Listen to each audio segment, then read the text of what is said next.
Okay, so it's about time we got the mesh in-game to test the scale and how it sits in the character's hand and that sort of thing. But there's some groundwork that we need to do before we're actually able to do that, so let's get the creation kit open.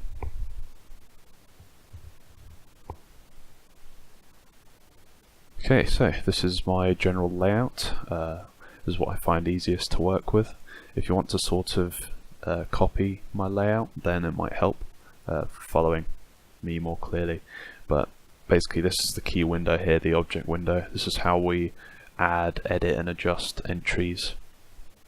So the first thing we want to do is go to File Data and then double click the Fallout 4 ESM file, master file, make it inactive and then hit OK. What this will do is it'll load all of the game files and then we'll make some adjustments, save, and we'll have our plugin file, which essentially modifies the base game.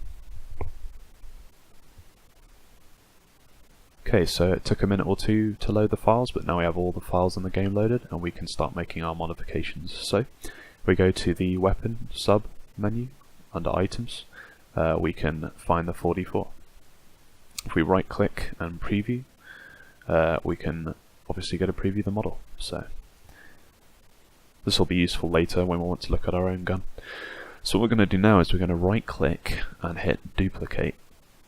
Now what we've done is we've copied the weapon entry for the 44, so we've essentially made a duplicate weapon in the game. So let's hit edit and rename it to, say, hunting revolver, capitalize, we good, and name it in game hunting revolver. The name in game is essentially the display name, what you see in your Pip-Boy. So this is the weapon entry. Lots of different information in here. Let's see, we've got weight, stuff like speed, that's usually 1 reload speed. Here's the damage for the weapon, what ammo it uses. It's worth taking a minute or two aside to sort of read through all the different entries. Here's where the model is set, though this is only using a dummy NIF, so it doesn't actually, we don't actually need to change this because it's not referencing, it's referencing essentially a blank mesh. So here we have the keywords. This is quite important. All a keyword is as it says, a keyword. You set these words and they define certain things. So for example, this is a mod association keyword, MA_44. All this does is it associates this weapon with mods that also have this keyword as well. There's a sound keyword, yep, sound. So S_40 pistol 44. This associates this weapon with the sounds used for the pistol 44.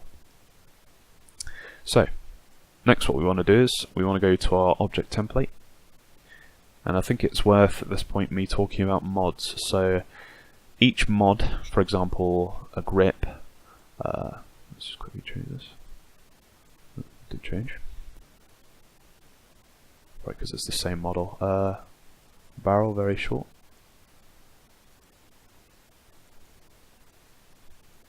Okay, so I had to refresh the entry for it to click off and click on for it to show. But essentially each one of these mods has an object mod entry to it. So if I hit OK okay, so we've created our duplicate object, we've renamed it, we made changes. What it's asking us is if we want to again make a new entry. So make a new entry, hunting revolver, instead of overwriting the old.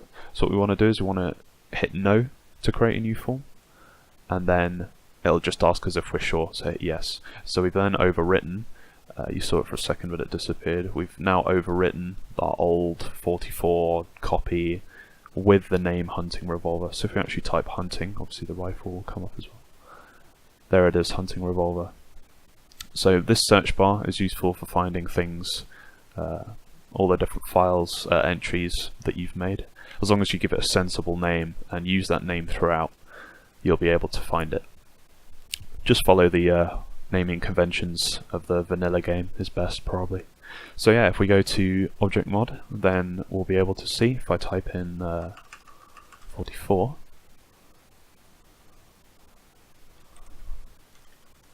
mod 44, then we're able to actually see each separate modification for the weapon, which we can also individually preview.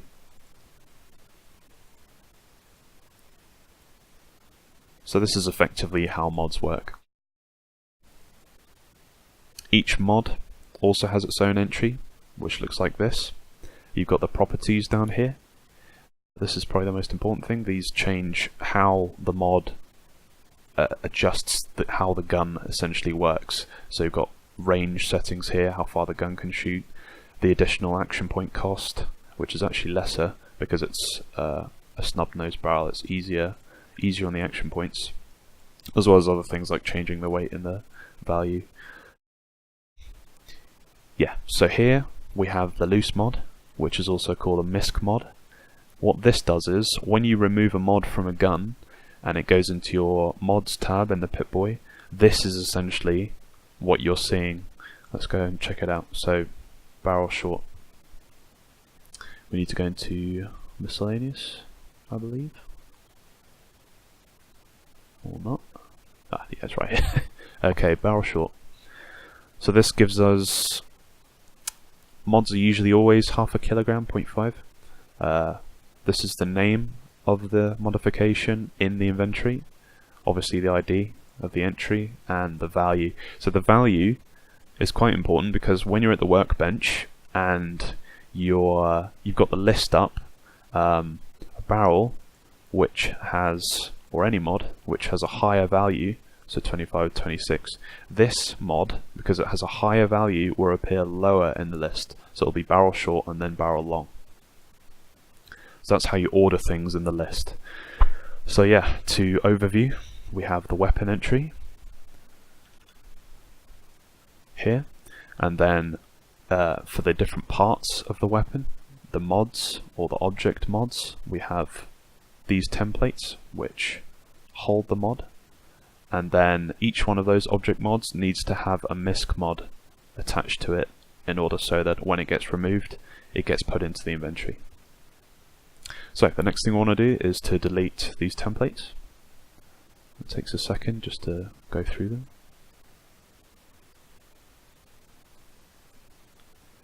These are basically sort of leveled. When I say leveled, I mean as you progress through the game and get higher level, and different enemies are different levels and higher levels. Different versions of the weapon will appear on those. So these are to sort of dictate them. But right now we don't need this because it's sort of. I've just realised I'm editing the 44, aren't I? Okay, so I made a mistake. I edited the vanilla 44 when I should have been editing my new entry. So let's just forget that ever happened, and I did undo the changes which I just made with a program called Xedit, but in this case it would be Fallout 4 Edit. It's basically another option similar to the creation kit, and you can actually create entire mods purely with this program. But I'll show that later, how to use that program and how to undo any changes you might not want. So the next thing we want to do is we want to go back to our hunting revolver entry and start modifying that. The longer I spend doing a project, the more efficient I want to get. So I'm already thinking about how fast can I get to the entries that I need. So if I go ting rev, then it actually brings me directly to the revolver because there's nothing else, no other entries with this combination of letters in it.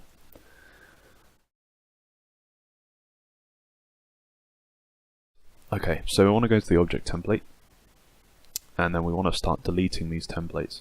What these templates are basically collections of mods, which, I don't know why that's pixelated, which basically appear in a sort of leveled way. When I say leveled, I mean as the player levels up and they encounter different leveled enemies, then, you know, loot and stuff. These different collections of mods and weapons will appear based on these templates. But for right now, we just need the default template. because when we give ourselves the weapon in the game, we don't want it to start adding different mods from the weapon. The reason for that is because we still have the mod association keyword for the 44. So, right. Now, let's save. So we'll just hit save, and then it'll prompt us to save our ESP file. Just think of it as a plugin file. This is basically the file which tells the game which... It's essentially the mod file, and references all the meshes, textures, scripts, all that kind of stuff. You're probably familiar with it. Let's call it hunting revolver, and hit save in data. Okay, right, we have our ESP loaded. If we go to file data, then we'll see that our active file is hunting revolver ESP, and now we're making adjustments to that ESP only. Okay, so let's create some paths in data so that we can put our mesh, material and textures files in.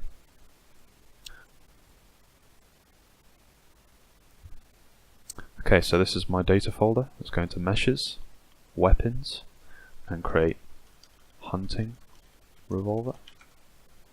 This will be our keyword for the entire project, so this will be the naming convention that I'll use throughout. So this will be our meshes directory. So let's back up to our data and go into textures, weapons. Same thing, we'll type. One thing, I do like to quick link these folders. So if I drag to the left here and pin it to quick access, that means I can quickly jump between the different folders that I'm using, so I don't have to drill down every time. So if you're wondering why there's three folders, the first is meshes, the second is textures, and the third is materials. So last thing, we need to go to materials, weapons, and again, what is going on with my shift key today? Materials, and then we link that too. So we've got our quick links. Now we need to export the mesh as an if. So back in 3ds Max, all I'm going to do is file export selected, which I also have a shortcut for in case you see this dialog pop up for no reason in the future. And then we're going to go to our work folder and make a new folder called NifS, and call this, for now, hunting revolver receiver. Don't need to have NIF on the end. And then make sure that we're exporting as NetImmerse Gamebrayer NIF. These are my export NIF settings, probably again best to copy them. This can be a bit odd sometimes. Well, vertices, I don't know, maybe some people have problems with it. I never really have. As long as you make sure you welded your verts, you're probably fine. So, exported it. If we go to our work folder and open our new NIF, we can see that hopefully it exported properly. So now what we're going to do is we're actually going to splice this mesh, which just means to basically put the mesh into a vanilla NIF and replace the vanilla NIF with this mesh. So let's go to our work folder again, and then grab the 44 receiver. We'll copy this and we'll go to our meshes, make sure we're in meshes, and just paste it here. Then we'll copy, paste again, and then name this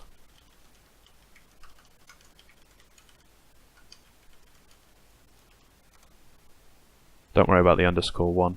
I'll maybe explain that later, but it's not really important to us. I just like the naming convention.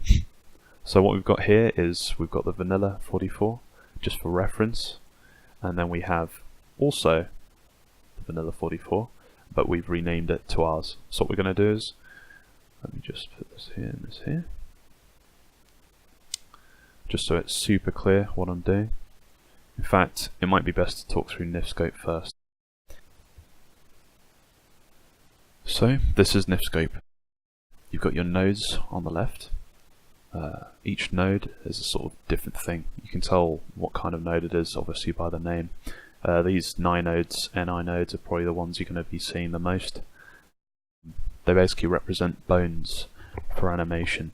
So here we can see that a Ni node called weapon magazine holds all these different things, multiple bones, a transform controller, as well as this tri-shape. I believe it's called a yoke on a revolver. If we select the bone itself, you can see that the pivot is exactly where the part would rotate. We've got so under the children we have, let's branch them out first. We've got the cylinder under child 1, the ejector under child 2, it seems like, the bullets, the casings themselves, and a moon clip. So these are all nested underneath the weapon magazine parent.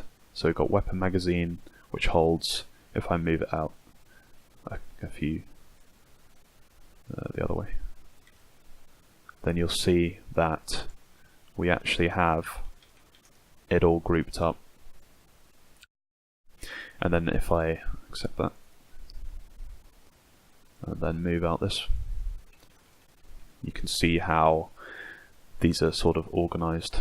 So the weapon magazine moves everything underneath it, and it's all a hierarchy, shall we say.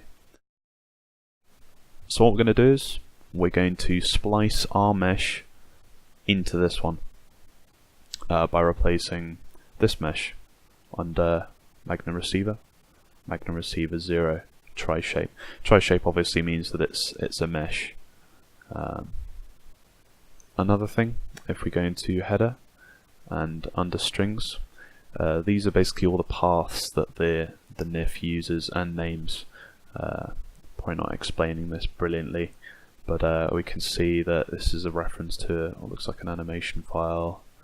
We have the names of all the different parts, and then these BGSM files. So these are basically materials. A BGSM is a material. So these are applied to each of the meshes in order to have textures applied to them.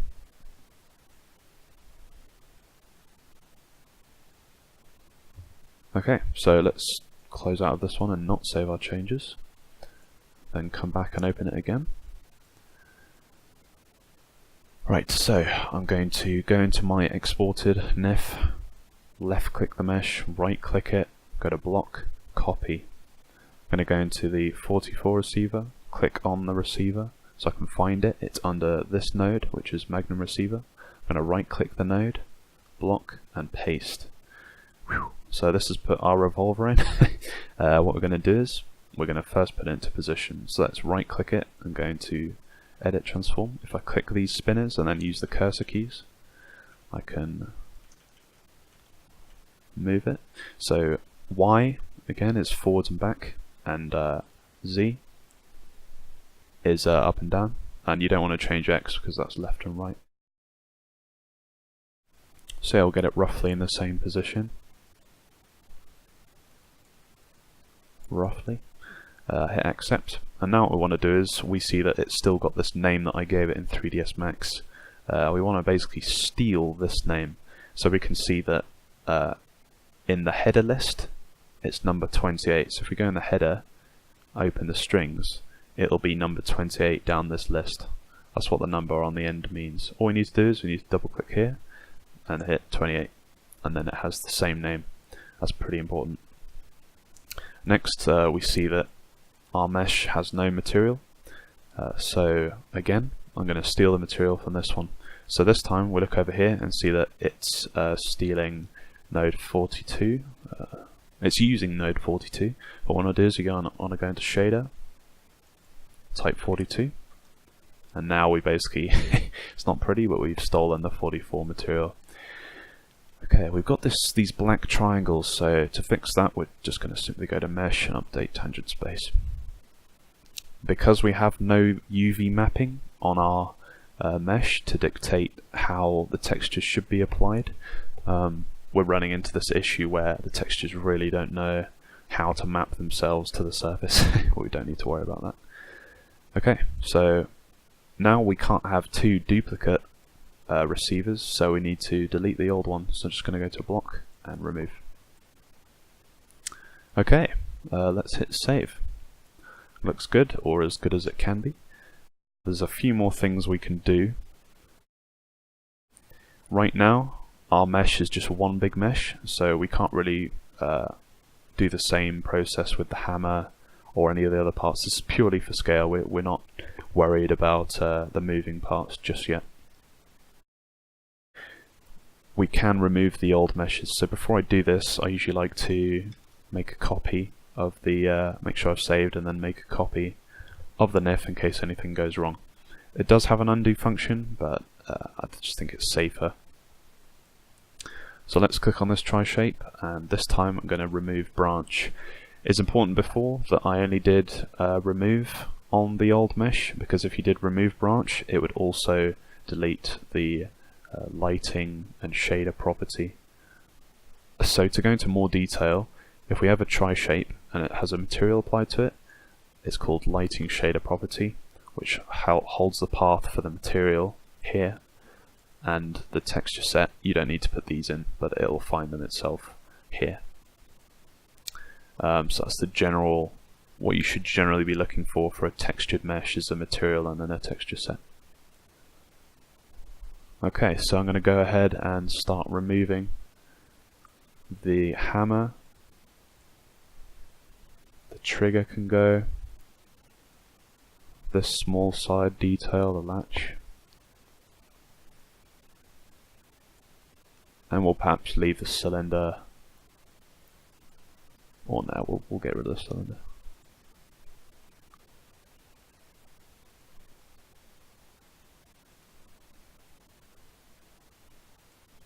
And some other parts. So we're making sure not to delete the nodes because that would cause trouble. We're only deleting the meshes inside the node switch because we don't want to see them, essentially.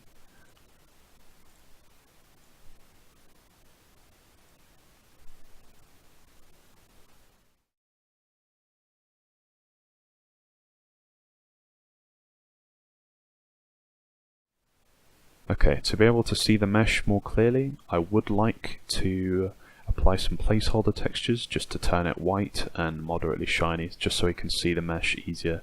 So what I'm going to do is I'm going to open Photoshop,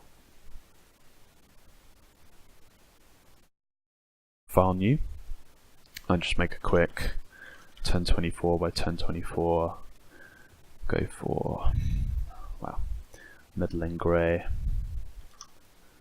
and then Shift Control S and save it as an Intel TextureWorks DDS. You will need the Intel TextureWorks plugin for Photoshop to be able to do this. So let's go to quick access, the textures path. So we're in textures right now, textures, and then we want to name it sensibly. Again, the receiver underscore D. So I'll explain the different maps when it comes to texturing later, but all you need to understand is that this is the diffuse map and it determines the surface color of the mesh. We want to use these settings, color. For now, BC7, it's probably the highest compression, i.e. probably you know, the highest file size, so not that great, but we'll just make do for now. Then we want to also export a specular map, so I'm just going to use this map again. Actually, we're going to have to make a new file because we're in the DDS.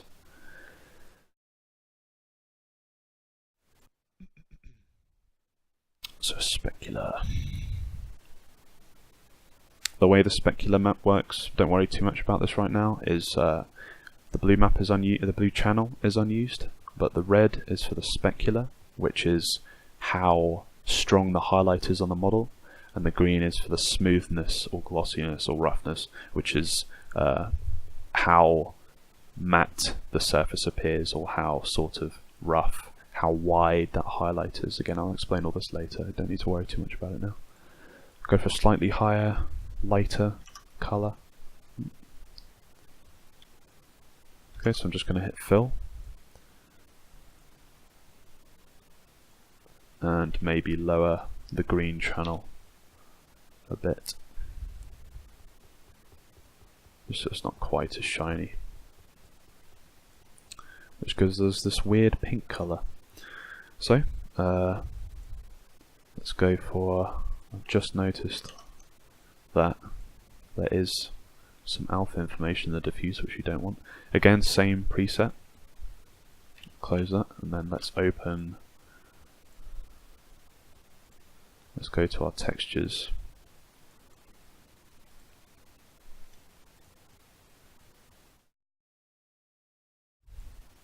Don't know why it's showing me alpha there when there isn't an alpha channel. Yeah, it's probably fine. So we want a normal map that doesn't conflict with anything. So we're going to choose, I think it's, no.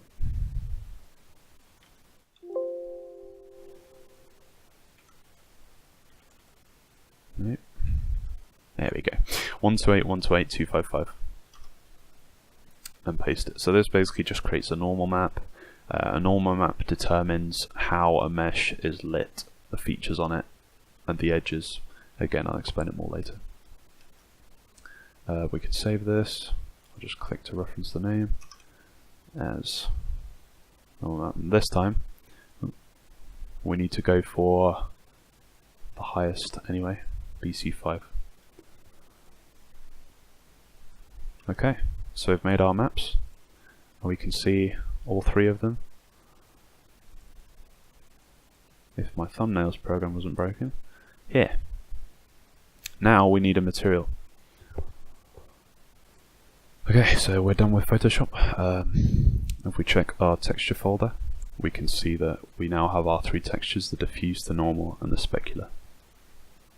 I don't know why it's bugging out and not really showing the thumbnails. I've got a program called Sage Thumbs, which lets me preview TGAs, DDS, but it's kind of freaking out right now, I don't know why. Okay, what we need next is a material. So we need to be able to reference these textures. So what we're going to do is, we're going to again go to Bay, go into the format files and find materials BAT, and then we're going to go down to, why not grab the 44 BGSM and extract to, we'll call it mesh, it's called meshes, but it doesn't really matter what we're extracting there. And we can go to our new extracted material that we've extracted into our work folder, copy it, and then paste it.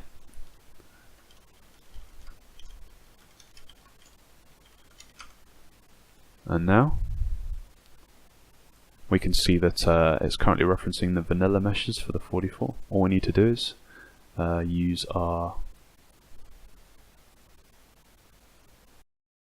select our new textures. So navigate to the textures folder and then select our diffuse, normal, and specular, and then save. So we've got our textures in, and now we need to reference this material. So what I'm going to do is I'm going to shift and right click on the material, copy as path, and then grab everything after materials and copy it. Make sure not to get the quote at the end as well. So everything from materials to BGSM. Go back to the receiver. And now if we go into our headers where the texture is actually referenced and find our path that was being used for the 44, and just paste our path in, save, and then if we reopen the NIF, it should update. Okay, there we go. We've got a completely white mesh that's a bit shiny with a blank normal. So, back to Creation Kit. So we've got our mesh in the data folder and it's in the right path. We now need to reference the mesh. So let's go to object mod, and we're going to do the same thing that we did with a weapon entry, but this time with the object mod, and we're going to replace the 44 receiver with our own. So let's rename it. Might be worth copying this and putting it in a notepad off screen so I can just paste it without typing, because I seem to be terrible at pasting it today. Typing today.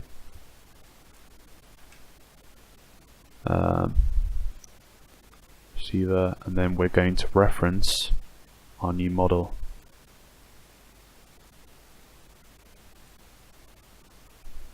There we go.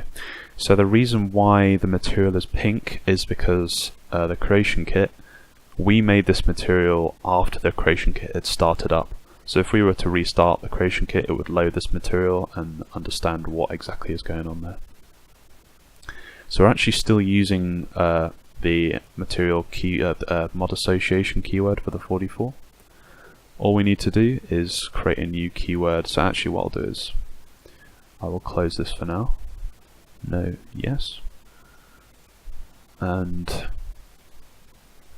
we'll go and do miscellaneous keyword, and we'll create a new keyword, mod association. Now all that's done is created, simple as that, a keyword which will allow us to associate our weapon with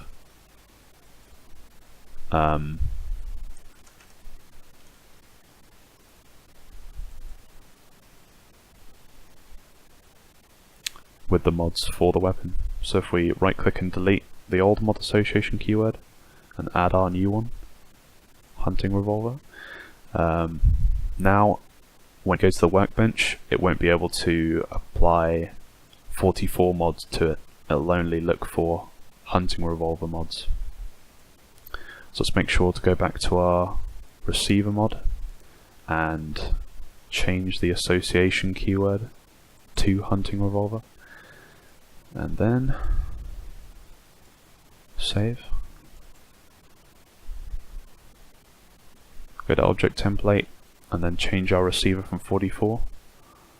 We can filter it here to receiver standard. And we hit OK. OK. Save. Always save. And there we go. We've got the got our mesh effectively in the game. I know it looks terrible, but it's all part of the process. So what we now need to do is get rid of these other meshes which are basically interfering with the look of the gun. But if we just remove them from this template here, that would cause problems. So instead we're going to create new mods just like we did with the receiver. First off the barrel, let's go with mod. So we're going to go with short barrel. Let's take the copy off the end, hunting revolver, standard barrel, and then this is the key part. We'll just backspace out the path, and now it can't reference a model. Add hunting revolver keyword, and then we OK it. No, yes. Save. And grip. Let's just get the standard grip out.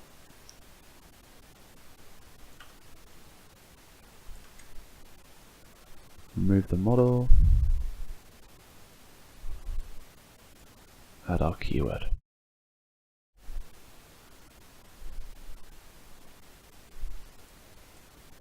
And finally, I believe, sight sign.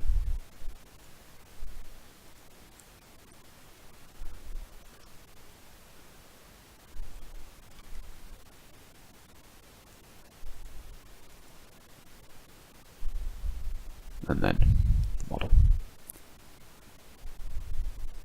OK that. No, yes. Save. Right, now we could go back to the weapon entry.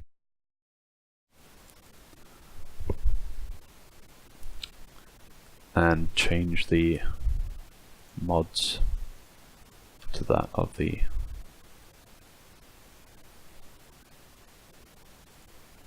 hunting revolver.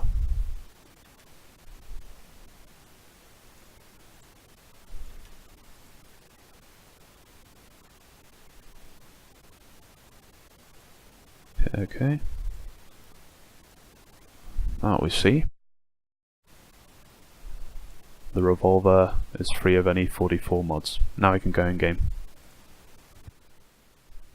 Just before we do that, we do need to open the mod manager of your choice and make sure you have your new ESP ticked so it'll load with the game.